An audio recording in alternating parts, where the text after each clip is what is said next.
Welcome back to this third and final hour of session 11 of Hereticus. And so, Trina just left the building, or at least the room you're in.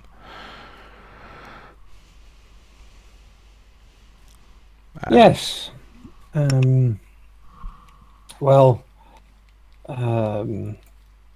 Francesca leans back in bed again and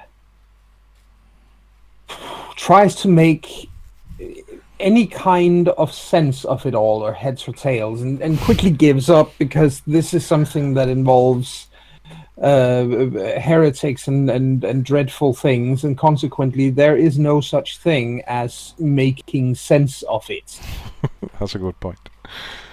Let me know if you want any details I might have. Such as? By all means, chime in. Well, I did have another perspective up from where I started. Yes, could you give me what you saw from up there that you feel could be of importance? Because I shall certainly be including it. Well, it was mostly an offer. If you think of something, I might. Oh, right. Well,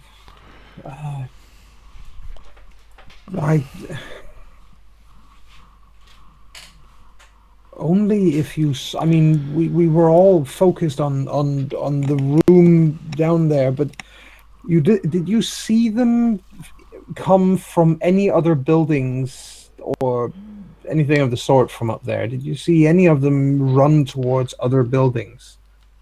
Well, they did try to leave through the entrance I was guarding.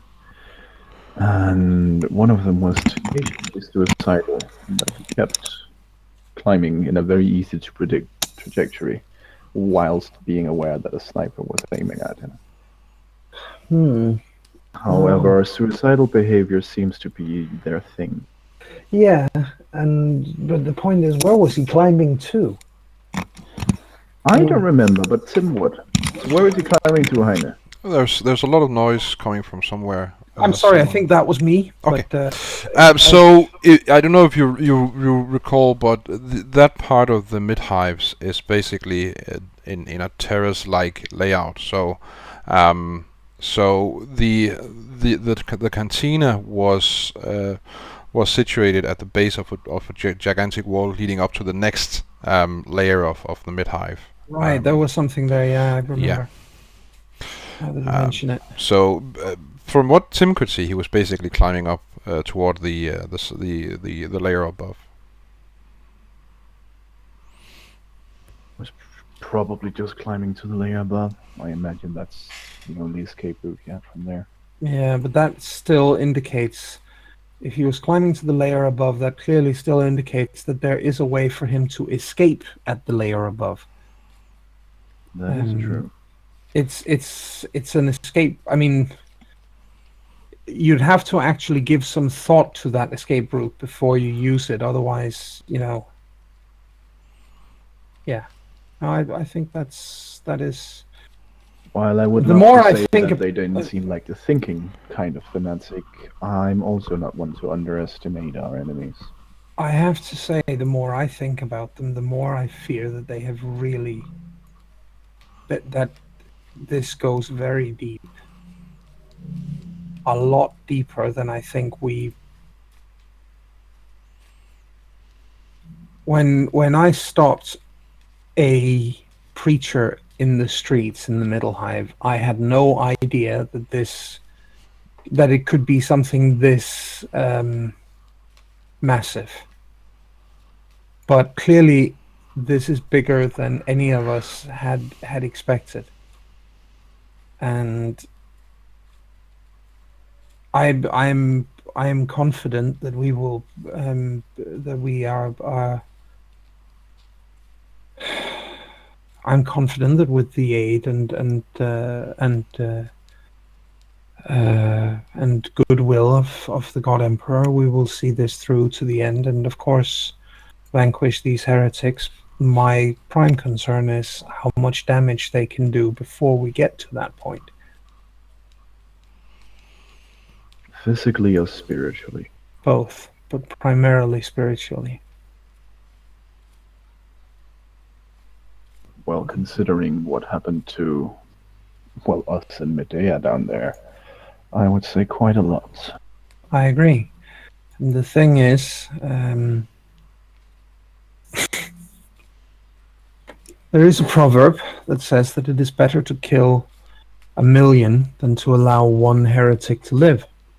1,000,000 innocents than to allow one heretic to live. And if we go by that, how many heretics did we kill this time? That's a lot of millions. I am genuinely concerned that this heresy goes far deeper than we had dared to dream. I mean, you saw the looks of these people's faces when we removed the masks. They did not belong in the Middle Hive. That they did not. And it says a lot that the Inquisitor herself has an active interest in researching this. Yes, it does. And it says something that she was very severely wounded trying to get one of the items that we have now procured 2 of. It says something about, first and foremost, that we are indeed blessed by the God Emperor, that we are extremely lucky, and that we are dealing with something very major indeed. I never thought I'd see the day where I thought of being hit by a truck as lucky. But you're right. We're still alive. That we are. Which is more than can be said for them.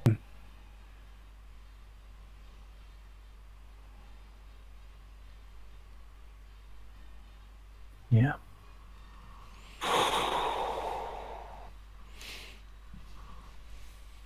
I am still deeply concerned about Medea, though. That is...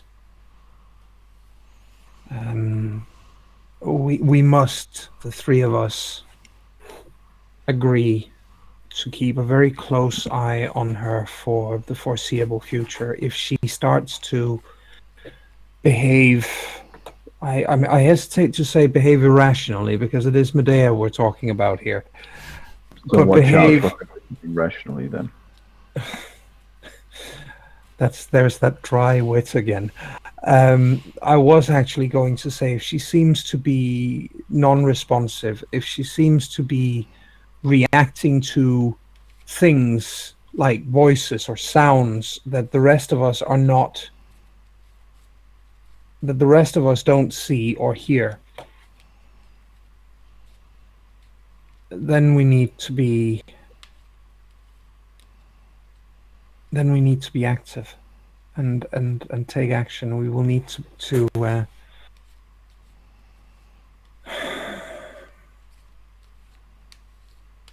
let us face it, if the corruption is deep enough, and I pray that it isn't, but if it is deep enough, we may have to put her down. And I very much hope that it will not come to that. Neither do I. But I'll be prepared for, well, shooting without question.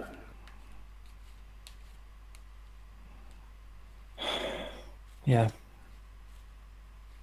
Let us... well, let us hope that it doesn't come to that. And in any case, I've finished my report, and I'm going to, she says, and hits a button, send it to the Inquisitor and to Trina.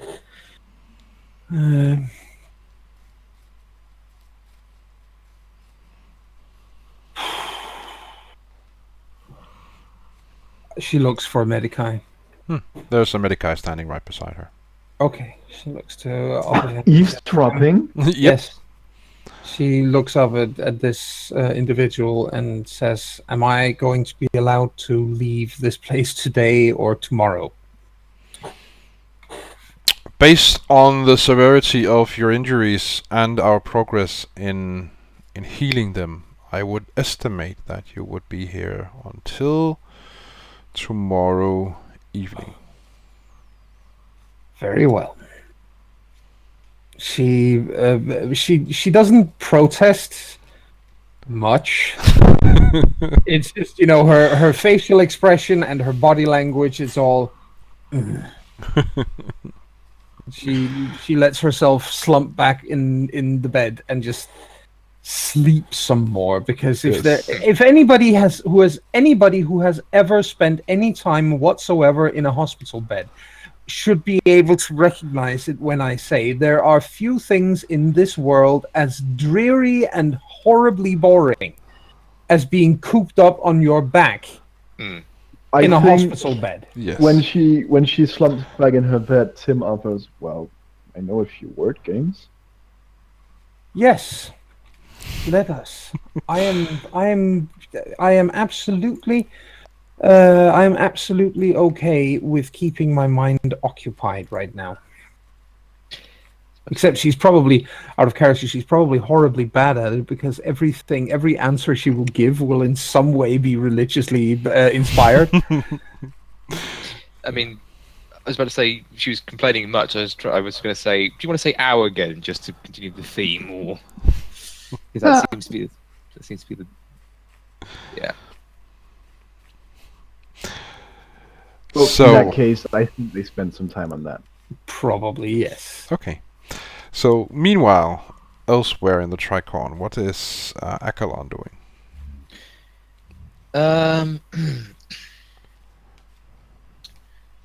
Well, first he's once again going to be checking on Medea that she's with either the drill abbot or possibly otherwise engaged in something suitably religious and cleansing. She is still with Drill Abbot Essos Vince. This is going to be an ongoing process, even when she returns to active duty. Yeah, I mean, he Akalon decides to let the drill abbot continue to do his work by himself for now, on the simple basis that it would be very hard for me to roleplay with a player character who is Yes. a non-player character. Yes. In the meantime, firstly, he's going to pop over to the armory and speak to the quartermaster. Okay, he's there.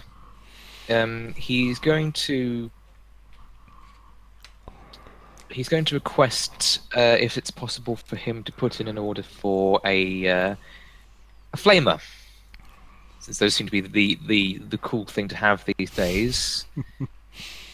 And it'd be good to have a weapon that has a bit more bite to it than the las pistols I've been using for the most part. Right. Well, yeah, I'll see what I can do. At least I don't have anything in stock, but Wait, that's right. He did actually get that basic weapon flame thing, doesn't he? Yes, at your suggestion. Oh, yes, that's right. You did take it. Awesome. but yes. So we can have a flamer, a heavy flamer. Yes, the cleansing. Burn heretic. Yes, the burning will be muchly. That's Akalon assures him that it's fine. He's in no particular hurry, and that the quartermaster, of course, he sure has other obligations that take priority over him. But whenever he might be able to get a flamer in, would be lovely. Sure. The quartermaster absolutely accepts. So And he'll then get right on that. that's good. And then after taking his leave, Akalon makes his way back to the library to start finding out what he can on the subject of baby-faced lunatics and ancient heresies. Okay, so on the first topic, let's see. Let's have you roll something. Roll. There is a forbidden lore heresy. Yes, there is. Yes, but I don't think I have that.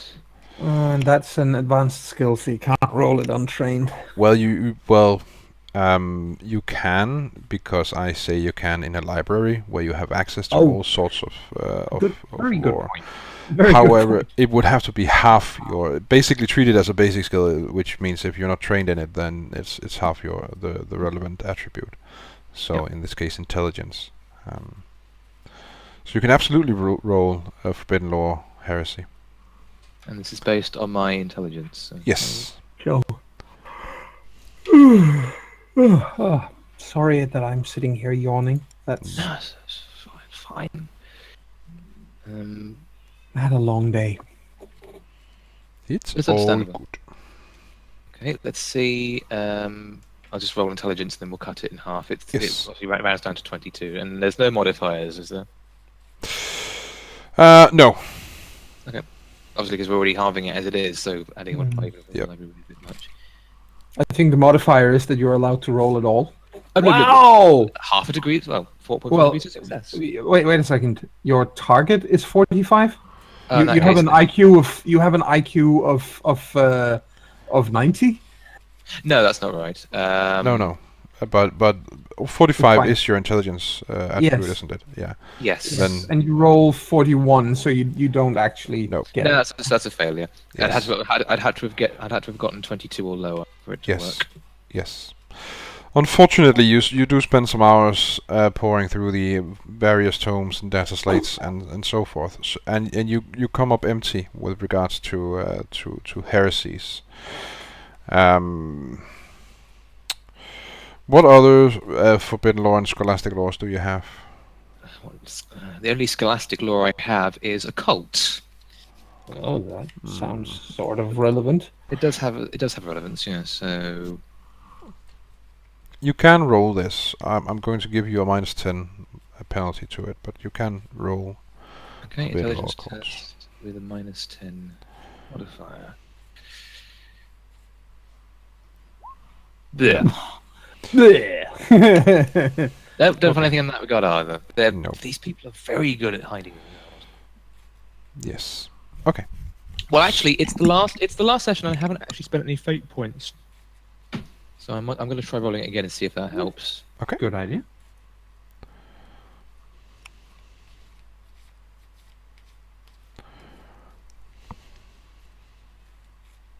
No, but it only makes it slightly less. Yeah. Okay. At some point, though, during your research in the library, Trina enters and sits down opposite you, and basically waits until you give some indication that you're ready to listen to her.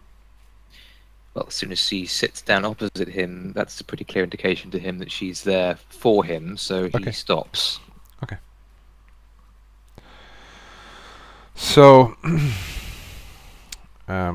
you're probably wondering why you've met two Albania Iriaxes. The question had crossed my mind, yes. Yes. So, a few years back, our Inquisitor came across a chaos cult on another planet, a planet named Brunt. It is also here in the Golgana Reach, and this cult had successfully cloned a psyker. We managed to destroy the facility the cult was working in. Unfortunately, quite a few of the clones managed to escape. Not all of them. Most of them were destroyed, but some of them managed to escape. And we've been hunting for them ever since. And we did capture one of them. And that's the one you extracted from the Helix facility as your first mission. We couldn't allow her to go free, When we got the distress signal, we knew that we had to send someone there to extract her, and that was you. And so apparently another one of these clones is the psyker you met down in the mid-hive. Yep. As far as I can tell, the cults that created these clones are not connected to what we're currently investigating, what the Inquisitor was investigating, and what you guys are investigating. As far as I can tell, it seems there's no direct link between the two cases, but the fact remains that one of these Alvena Iriaxes has been working with the what are they called, the baby faces. But that is... That's funny. I don't think we actually ever mentioned the name of them. Didn't you? I think you did. What was this? I called them. I called them. I mentioned that they were cherub faced. Oh well, then she doesn't, because if Okay. you didn't mention it, she wouldn't have. Oh she damned! I thought we had her there. She's an inquisitorial acolyte. She may know these things. well, she does. She just instead says the gang you've been Yes. dealing with. So, and this might also mean that there may be more of them. But I thought I'd just give you some kind of context and let you know what they are in case you meet them again. And if you do meet them again, you need to destroy them. Of course. Don't capture them. Don't do anything other than destroy them. We should have destroyed them all back then. I'll pass on information and your instructions regarding how to deal with them to the rest of the squad when they recover. Good. So, she says and lights up a bit. What have you been finding out here in our library? Regrettably, very little. Sorry to hear it. I've been trying to research these cherubic-faced gangsters. I can't remember. This is out of character. I can't remember if the babyface is their official name, if that's just the one that sort of gave them. That is their official name. Yes, in that case, Akalon will say. I've been reading up on this gang, the babyfaces, they call themselves, without, any hint of creativity or imagination there, but so far nothing. And the same with matters of what might have brought about the issue of these artifacts, if there have been any previous heretical activities or similar on here on Scintilla, or specifically in this hive in the last 1,000 years or so. And again, I've turned up empty-handed.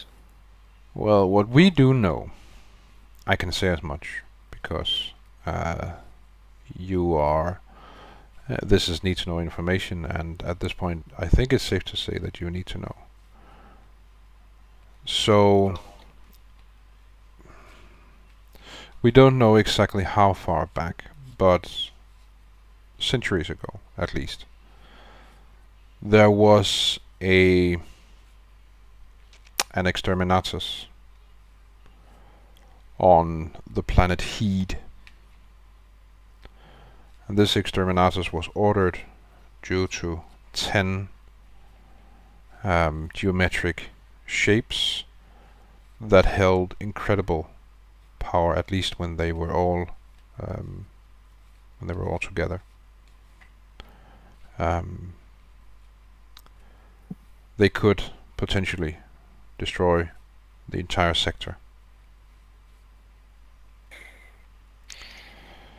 And it is reasonable to assume that these geometric shapes are the same things we have been finding, the same things I have had visions of. Yes. And it is also these geometric shapes which started the war on piety of Seth. I am led to believe that the invaders are looking for these items. And there might have been one on the piety of Seth. At least one. Yes. Hmm.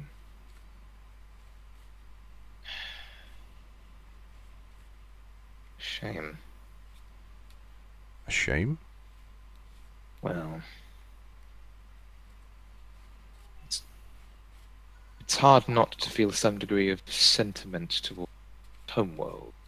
I suppose. Anyway, well, that at least gives me more to work with than we had before. Thank you for sharing that. Of course. I will share any other information I get. The Inquisitor is privy to some information that I do not know yet. But I'll share what I do learn. Thank you. I trust your judgment in regards to what we do and do not need to know so far. Oh well.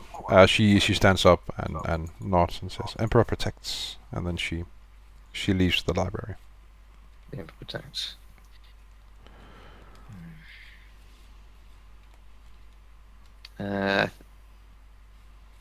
Yes, I think Akalon will go back to studying what he can, even if it does still prove fruitless.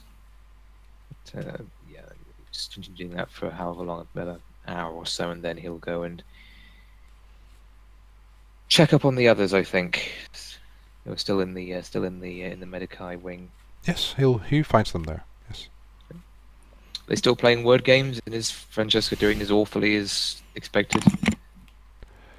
I think it's a pretty safe bet that she's, generally speaking, just absolutely awful at any kind of game.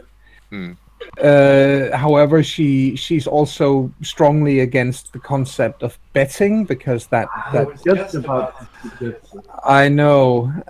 No, that would not be acceptable in the eyes of the Emperor, and therefore she does not actually place bets.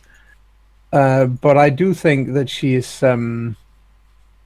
I do think that she's that when she very occasionally wins around, it's absolutely a matter of dumb luck. I just imagine Akalon coming in and Tim just being like, "Akalon, please come and join us." "Yes, dear Emperor, come and join us." Yes. Or something. You both seem to be handling your isolation reasonably well.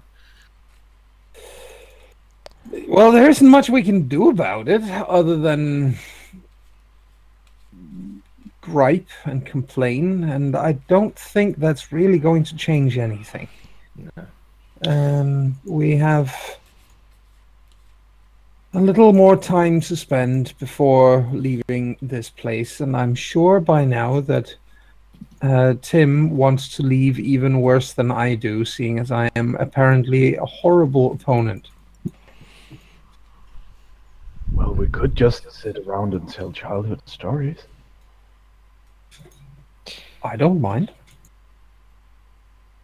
It's not a bad idea. Get to know each other that way. I warn you, mine are not that interesting. Well, If they weren't that interesting, why would you bring up the subject? Hey, I don't know how Sisters of Battle grow up.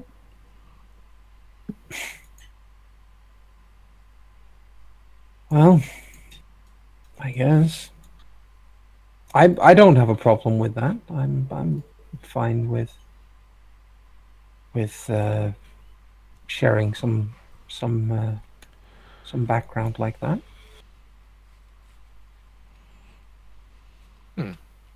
Yes. I wouldn't mind the same either if such a thing as my childhood might interest either of you. I certainly would. I would like to know Certainly more. kill some time. And then once that's out of the way, because we do have time until you will be up and available to act on it, there is some new information that Trina was courteous enough to facilitate me with. That is good to hear. Are you... well, yes, we will hear of that before we get back on our feet anyway, so... Yeah. Knowing it before or after makes little difference right now, seeing as we are not actually going to get up and walk out of here anyway. Yep. So, who starts? Well, I reckon neither of you has the most interesting story, so why not one of you? All right. You or me, then. Come on. Yes, I will. I'll go first. Certainly. Well, I've mentioned a few times I was. Yes, I was born on the piety of Seth. So was until quite recently an agri-world. All manner Yeah. of different crops and fabrics were produced and shipped out from there. Of course, part of the reason it's known as the piety of Seth is why that is changing. It's now classified more as a shrine world, a developing shrine world, but one of us. Right. So you have that's. I believe I know of at least some of this. There's a very large number of pilgrims going to your homeworld, isn't there? Yes. Me and my family, my parents lived in the capital in Port Calling. They themselves were in fact pilgrims that had travelled there and then decided to settle the city. And city life in a developing shrine world is what you'd expect for a child. It was pious. It was filled with activities devoted to the god emperor, but I suspect somewhat unlike the shrine worlds of some other places, certainly unlike Scintilla, where many worlds would choose to worship the emperor and saints, and particularly Seth in this case, the martyr of the planet, Of course. in ways that might be considered Spartan or bare and simple in furnishing and function. Piety of Seth was all about celebration. It was a riot of color and activity.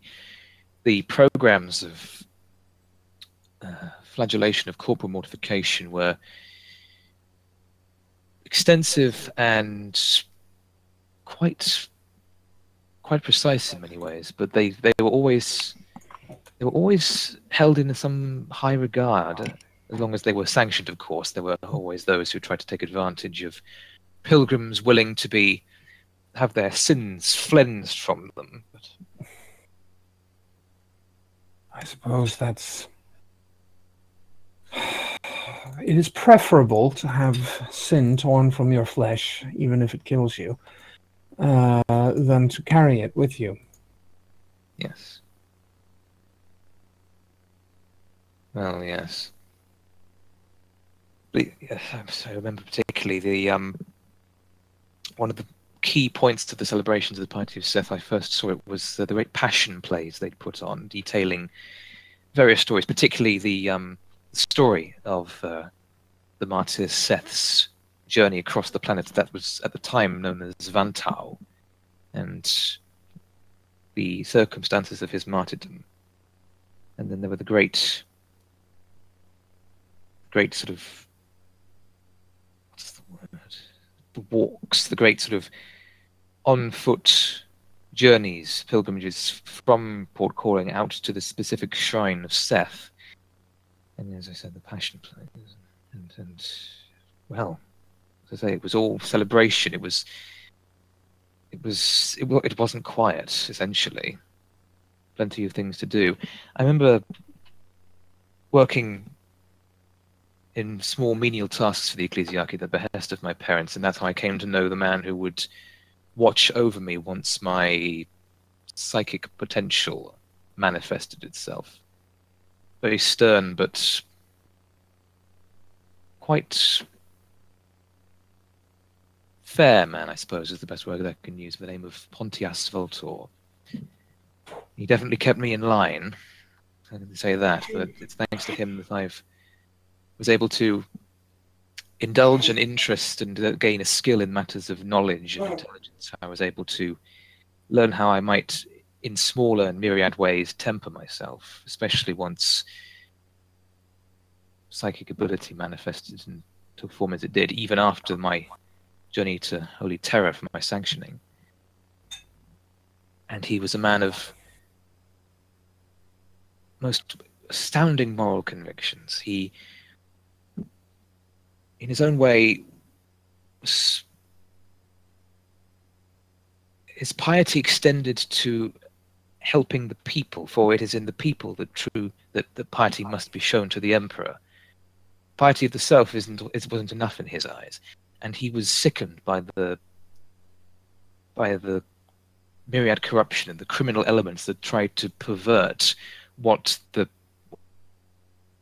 celebrations of the piety of Seth were meant to be, celebrations of piety, of worship to the god emperor. So And his saints. let me guess, it's a bit like on many other shrine worlds that after a while, and this is not unusual, that after a while, a few, at first, it's always a few enterprising individuals realize that there's throne guilt to be made from people having, well, a need for food and shelter and clothing. And little by little, they realize that there will also be people who have throne guilt to spend on other things than simply food and shelter and clothing. I mean, most imperial pilgrims, it's a one-way trip for them. But Yes. there will always be some who have enough with them, like your parents, to settle where they end up going. And, well, there are unscrupulous types everywhere who would make a living and earn money off the faith of the emperor's subjects. It's disgusting, but it happens. No. But am I Talking about- correct? Is that what we're looking at here? Essentially. Of course, talking about what happened regarding my mentor's efforts in dealing with this criminal sub-element goes beyond the bounds of my childhood. My childhood was, as I've already mentioned, was dutiful, was pious, and full of all these many and various things, helping keep the wheels of this. But how did you? One of the things I'm truly interested in, really, is when your powers began to manifest, when this psychic ability first happened. I know preciously little of such things for obvious reasons. I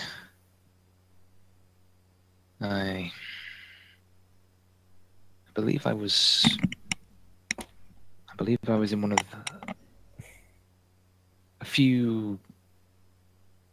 I was in class, I remember, with other students of my age and ilk, and it was Father Voltor teaching us on the correct interpretation of a particular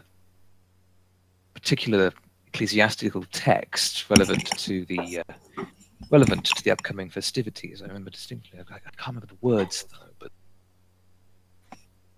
I remember one of the students being less than attentive, as many children are wont to be, even on a world that's as dedicated to duty as ours.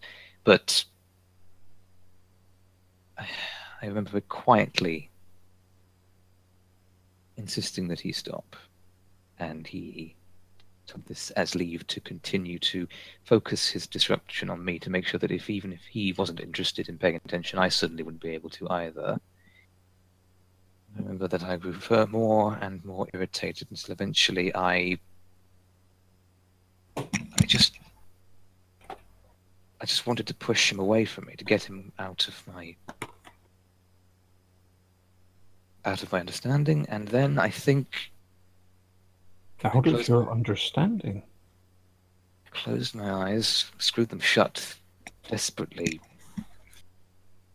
wishing for him to stop, and then next thing I know it, several of the other students gasp. I open my eyes and I see that this obnoxious boy has been launched from his desk clean to the back of the room. And several of the students are staring at me with fear, some with a degree of hate, as is understandable considering what it means to be a psyker. But I always remember that Father Volta was looking at me with a stern but oddly understanding face. I think he knew, obviously he knew what it meant, he knew what had to happen, but he knew that it wasn't wholly wrong. I have a sneaking suspicion he might have been expecting something like that to happen, but I certainly wouldn't know. I couldn't possibly. And then, yes, within the next month or so, everything was sorted, and I was crammed into a black ship on my way to... Yeah. Yeah, you were taken onto a black ship, I imagine. Yes. And well, anyway, I've rambled on. What of you, sister? Before I even answer that, I'm going to look towards the esteemed GM because time is almost up.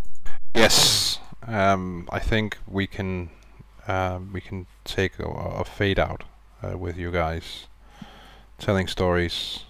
I'd return to it next time. Yeah, or even start out with it next time. That's absolutely fine with me. So yeah, so that's the 11th session of Hereticus, and with that, there's really nothing more left to say. Then we hope you'll continue to follow along with this campaign and some of the others we have going on in CharismaToAC. We have a new one started up at this point. The Long Voyage, which is played every Sunday and released at the start of a week, usually, depending on... Usually Monday, but yeah. I sometimes forget to upload, and then maybe a little later. Because, but you know that's going to be weird listening back to if someone listens to this video every year down the line and goes, but that one already has 50 videos. Yeah. Yes. Yeah. Anyway, in case you're not listening to this a year from now, check it out. Dark Fantasy, Vikings, what's not to love. But yeah, other than that, I hope we'll see you next time. Bye. Bye-bye. Bye.